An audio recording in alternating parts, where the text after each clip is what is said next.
I want to share just a little glimpse of this symbolism through the prophets. Each haftorah is correlated with a different Torah portion. And the haftorahs came about by the Greeks forbidding the study of Torah for a period of time. So ancient Israel devised a plan by which every week the Torah portion that they would be studying, they could remember by teaching their children certain elements of the prophets' writings. So you always see parallels in this. And this week, of course, is number 20 Torah portion, Tetzavah. And it's found in Ezekiel 43, verse 10 through 27. And one of the things that I want to do each week as I reveal the prophets more deeply to you is go through this process. Who is the prophet? When was he writing? Who is it speaking to? What is it speaking of? How does it parallel the parashah? And how does it speak to us today?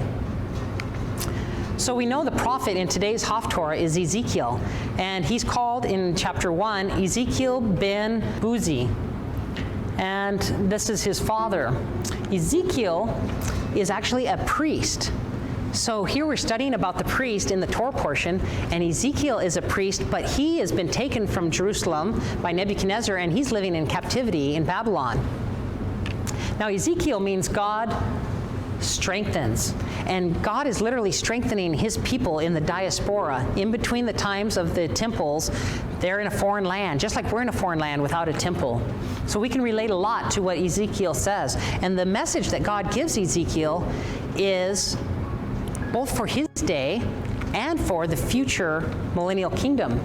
We can see that he's writing between 592 and 570 BCE. What's significant about these dates is that Nebuchadnezzar destroyed the temple in 586 BC. So this is right in the midst. There's no temple. He's just seen it destroyed, and God gives him a vision of the future temple in the Messianic age. This Haftarah parallels the parashah in that it focuses on the altar. And we just talked about the brazen altar and the altar of incense in the last two Torah portions. And it speaks to us today in that those of Israel in symbolic Babylon, we're all kind of still in the Babylon, and God is calling us out in Revelation 18. He says, "Come out of her, my people, so that you participate not of her sins, and you receive not of her plagues." So we have to eradicate the Babylonian mindset from our minds. We have to first kind of mentally come out of Babylon, then spiritually come out of the paganism of Babylon, and then physically God will end up removing us out of Babylon, spiritual Babylon, and returning us to the land of Israel. So just like Ezekiel in that day, we need to prepare as we look forward to the future temple in the Messianic age. May it come speedily and in our day, amen? We look forward to that Messianic age and the temple being rebuilt. So here's a little graph, a little Old Testament historical overview, and you can kind of see the creation and the flood here, and then Abraham, Isaac, and Jacob, and then you see the time period, 210 years of slavery from Egypt, and then you see the Exodus. So right here, this red doesn't show up, but our parashah this morning is right at the beginning of the Exodus. Parashah Tetzavah is about the incense altar that we just read. And yet, the Haftarah is Ezekiel down here after the temple was destroyed, and he's in Babylon. And he is going to be given a vision of the future altar in the Millennial temple. So it's not only about the rebuilding of the temple that would happen with Ezra. Remember Ezra in 457 BC, Artaxerxes gave the decree to restore Jerusalem, and the temple was rebuilt, and it took 49 years. But the future temple, when Messiah comes. So in this week's Haftarah, the prophet Ezekiel describes a vision of the altar that will be built for the millennial holy temple and its dedication ceremony, just like we saw the dedication ceremony by Moses, paralleling this week's Torah portion, which discusses the dedication of the tabernacle's altar. Shortly after the destruction of the first temple, Ezekiel experienced a vision of the third holy temple that will be built by the Messiah. God tells Ezekiel to recount to the Jewish people this vision, and this hopefully will bring them to be ashamed of the deeds that caused Jerusalem to be besieged and the temple to be destroyed. Can you remember some of those sins? Israel was divided after Solomon's death, right? So anytime we're divided from one another, we're not unified, this is a sin that causes us to lose the blessing of God's presence being with us. God's presence dwells with us when we are in unity. Remember, Shavuot is the time for making covenant and being in unity. And when the disciples came together in Jerusalem and they were in unity, that's when God's Spirit came down upon them. So that's one of the sins. Idolatry was another sin. They were worshiping the gods of the Canaanites. And sexual immorality is a byproduct of pagan cult worship. That's where prostitution stems from, and Israel was engaging in that as well. So Israel wanted them to realize what their sins had caused in not only the destruction of the temple, but in the removal of God's presence. And he says, and if they are ashamed of all they have done, let them know the form of the house and its scheme, its exits and its entrances, and all its forms, and all its laws, and all its teachings. So God gives a very detailed plan, blueprint of the millennial temple and even all of its furniture. So we're going to look at some of that in detail.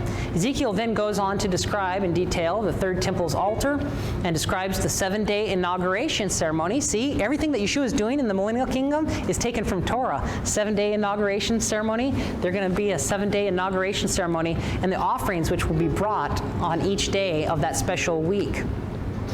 So here's a model. If you took all of the details that God gave the prophet Ezekiel, this is what the millennial temple will look like. You have the easternmost gate, which is coming in, and you pass the inner court to the altar of burnt offering. And then you enter into the holy place, and then the most holy place.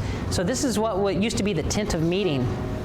And you see there's in addition to the eastern gate, there's the west side where the most holy place is always facing the west, turning your back on the east. When you come to face, you're coming towards God's presence, you have to turn your back on sun worship, which all pagan sun worshipers worship on the day of the sun, facing the east, which is the direction of the rising sun.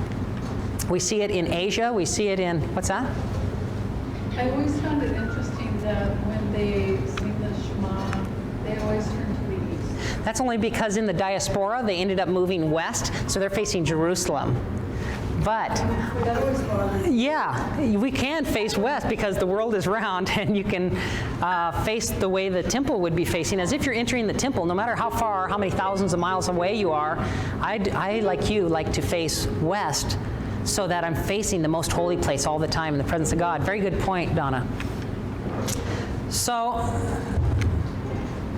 let's go through. I'm going to show you a little model that we've developed of the millennial kingdom's altar of burnt offering. So there's going to be sacrifices during the 1,000 years. It's only at the end of the 1,000 years that Revelation tells us sin and death are destroyed. So that's when there'll be no more animal sacrifices in the eternal kingdom. But during the millennium, he has to still teach us what all of these things pointed to and meant for our sanctification. So he's going to be going through this process according to Torah.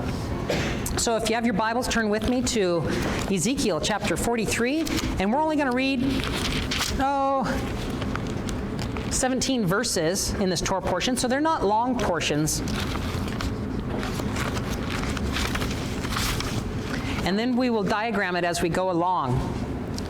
So imagine what has happened leading up to this is the Spirit takes Ezekiel up in vision to the inner courtyard, and he sees Adonai's glory, I'll go back, filling the millennial kingdom temple. This is always a sign of that it's been built to specification and everything's been done perfectly. And he hears a voice saying, "Human being, this is the place for my throne." This is where Yeshua is officiating as high priest. "The place for the soles of my feet, where I will live among the people of Israel forever. The house of Israel, both they and their kings, will never again defile my holy name by their prostitution." So remember those sins that I was mentioning? God looked at it as if he had placed his name upon his children, Israel. And by physically and spiritually going into adultery through their prostitutions with pagan cult worship, they had defiled his name, breaking the third commandment. So this tells you, as a child of Israel, God's name is upon you. Just like this morning when I placed God's name upon you with the Aaronic priestly blessing, you are not to engage in any mixture of paganism with the things that are holy to the Lord. Keep those things completely separate and only immerse yourself in the things that God tells you through His Word. Otherwise, it's defiling His holy name that He's placed upon you. He says, in the future, in this Messianic age, they will never again defile my holy name by their prostitution. Also by the close proximity to death. Remember that if anybody's been to the Temple Mount, I've showed you where all of those graves are, right up to the eastern wall, the eastern gate. There's death, and a high priest cannot be contaminated by death. And they had cult prostitution in all of these chambers around it, not in this model, but in the Herod's temple. And on their high places, or by placing their threshold next to my threshold. What's their threshold? When you enter your house, you have a threshold, right? They would be building their houses right up next to the wall of the outer wall of the temple premise. So here, by their close proximity, you're mixing darkness with light. And he's saying, they've defiled me in so many ways, with their death, with their closeness, with their prostitution, with building their houses, their door frames next to my door frame. Here's his door frame, the eastern gate, and the western gate, and the north and the south. Yes, they defiled my holy name by their disgusting practices they committed, which is why I destroyed them in my anger. He allowed Jerusalem to be destroyed, and he allowed the temple to be destroyed. So now they should put their prostitution at a distance, and the corpses of their kings far away from me. See, if you were of a higher status, you could get a better burial chamber closer to the Temple Mount. And so he's saying, get your corpses of your kings far away from me.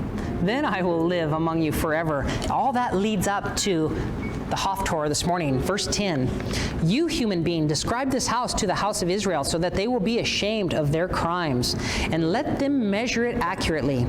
If they become ashamed of all they have done, show them the elevation and the plan of the house. Now we are ashamed today of the sins of our forefathers. You know, Jeremiah says, your forefathers have inherited lies. We were birthed into these lies and grew up in these lies, and then we realized, wow, we've inherited lies. And Jeremiah, what's the solution? He says, return to the ancient paths. So this is why we're teaching Torah, returning people in repentance back to His Torah, to His instructions in righteousness. He says, if they become ashamed, which is the process that we're going through today, of all they have done, and of all that their forefathers have done, show them the elevation and the plan of the house, its exits and its entrances, all its details and decorations and all its specifications, its design and its Torah. So this millennial temple has the Torah in it because it still needs to be written upon our heart. It has the living Torah and it has the written Torah in the Ark of the Covenant. Stretch it out for them to see so that they can observe the entire design with its specifications and carry them out. So that's what we're doing for you today, stretching out this design. It's beautiful. It's fulfilling prophecy. This is the Torah for the house. The whole surrounding area on the mountaintop will be especially holy. So all the area around it, stop putting your corpses and your graves and your houses and all your defilement, your garbage and all of these things. This is to be a holy area. This is the Torah for the house. These are the measurements of the altar. Now you see this little altar? Let's zoom in and look at these. This is a side profile. This is an aerial specification. These are the measurements. A cubit here is going to be defined as a normal cubit, which was from a man's elbow to his middle finger. Traditionally, this was 18 inches long. A man's span, a span of a hand, was 3 inches. So Ezekiel's telling us that in the millennial kingdom, they're using the measurements of like a royal cubit, which is actually a cubit, 18 inches, plus a man's hand. So that actually gives you how many inches? 18 plus 3 is 21 inches is going to be the cubits that we're going to detail. And because I was a builder and, you know, you love specifications, you love all the details, you're going to make sure that it's done just right. He says the base is going to be 1 cubit. So, okay? So 1 cubit deep and 1 cubit wide, with molding surrounding it at its rim, about a handspan in width. The height of the altar is thus: from the base of the ground to the lower edge, 2 cubits. So this is 3.5 feet, roughly. With the width 21 inches from the lower edge to the upper edge. 7 feet total, which is 4 cubits, with the width again 21 inches. So here you have this first cubit, which is 21 inches, with the little crown on it. Then you have the next one, 2 cubits. Then you have 4 cubits, and this is called the hearth, and then the hearth has a crown. And then you have, the ledge is called, and the hearth is the very top one, and it's also 4 cubits. So you have 3.5 feet here and 3.5 feet there, which is a total of 7 feet, and that's exactly what it mentions here. Now, the span here is going to be 10 cubits, or 21 feet. We are in, 3 sevens. You see it coming alive. Perfect number. Verse 15, the hearth measures 7 feet high with 4 horns on the top of the hearth. The hearth is a square 21 feet on each side of its 4 sides. Okay, so you've got from here to here 7 feet, and you've got 21 feet on each of its 4 sides square. The ledge measures a perfect square around it, but it has a cubit sticking out on each side, on all the 4 sides. So if you had this being 21 feet, this would make this 21 inches and this 21 inches, a total of 24.5 feet on each of its 4 sides. And then the molding around it is going to be 10.5 inches across, and its base 21 inches, larger than the rest all the way around. And its steps are going to face the east. So let's zoom in really quick and look at, see these steps? Here's the eastern gate. You come in and you can go right up the altar, because the very first thing you're doing is bringing an offering to the Lord. So the steps, instead of being to the side, are facing the east. And here's this altar that we're talking about. Whoops. He said to me, human being, Adonai Elohim says, these are the regulations for the altar when the time comes to construct it. Isn't it beautiful to think of Mashiach showing us these details? This temple is called Ezekiel's temple. It's never been built. It's awaiting the Mashiach. He says, when the time comes to construct it, offer burnt offerings on it and splash the blood against it. You are to give it to the Kohanim, who are the Levium, descended from the Zadok line. So in the Millennial Kingdom, he's specifying that there will be Levites working underneath the high priest. The high priest is of the order of Melchizedek, but these Levites can't just be any Levites. They have to be of the true order of the Zadok line, which is what the Greeks and the Romans did away with, and they put other false priests in their place. This is why the Essenes removed themselves from Jerusalem, and they were preserving the true knowledge out in the Qumran desert. It'll be the Zadok line of Levites who approach to serve me, says Adonai Elohim. A young bull, just like we saw in our Torah portion, for the priest and for the corporate nation as a sin offering. You are to take its blood and put it on the 4 horns of the altar. So here's the horns. So they would put blood on the horns, and then you're to take its blood and put it on the 4 corners of the ledge. Here's the 4 corners of the ledge. And on the molding all the way around. This is how you will purify it and make atonement for it. You are to also take the bull, which is the sin offering, and have it burned up at the designated place on the grounds of the house, outside the sanctuary. On the 2nd day, you are to offer a male goat. Now, this is for the leaders and for the rulers of the land, without defect, as a sin offering, and they are to purify the altar as they purified it with the bull. When you have purified it, you are to offer a young bull. Now, what's amazing is, who do you think one of the leaders will be, besides Yeshua, of course? It's prophesied in Ezekiel from chapter 40 roughly, even late 30s to 48, it's all talking about different aspects of the millennial temple. And it describes David, resurrected King David, being a prince among the people. So imagine Yeshua sitting on the throne of David as king. Now King David becomes a prince underneath him. So imagine the sin offering. There's a need for sin offering for even David. And so this male goat is offered to purify the altar as they purified it with the bull. When you have finished purifying it, you are to offer a young bull without defect and a ram from the flock without defect. You are to present them before Adonai, and the Kohanim will throw salt on them and offer them as a burnt offering to Adonai. Every day for 7 days, just like we saw the coronation of the Mosaic tabernacle, they will prepare a goat as a sin offering and a bull and a ram from the flock without defect. For 7 days, we will be having a coronation of the millennial temple. And won't it be amazing if at the end of the 7 days, it happens to be Hanukkah, which is a feast for the rededication of the temple? This very well could be what Daniel was hinting at when he says, blessed is he who reaches 1,335 days. Because if the 1260 ends with Mashiach's coming, then think about how much further past Yom Teruah in the fall is Hanukkah.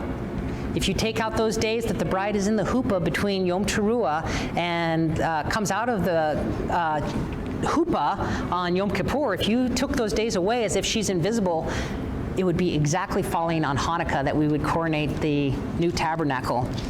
So this coronation process would start in Kislev, the Hebrew month of Kislev, 7 days before.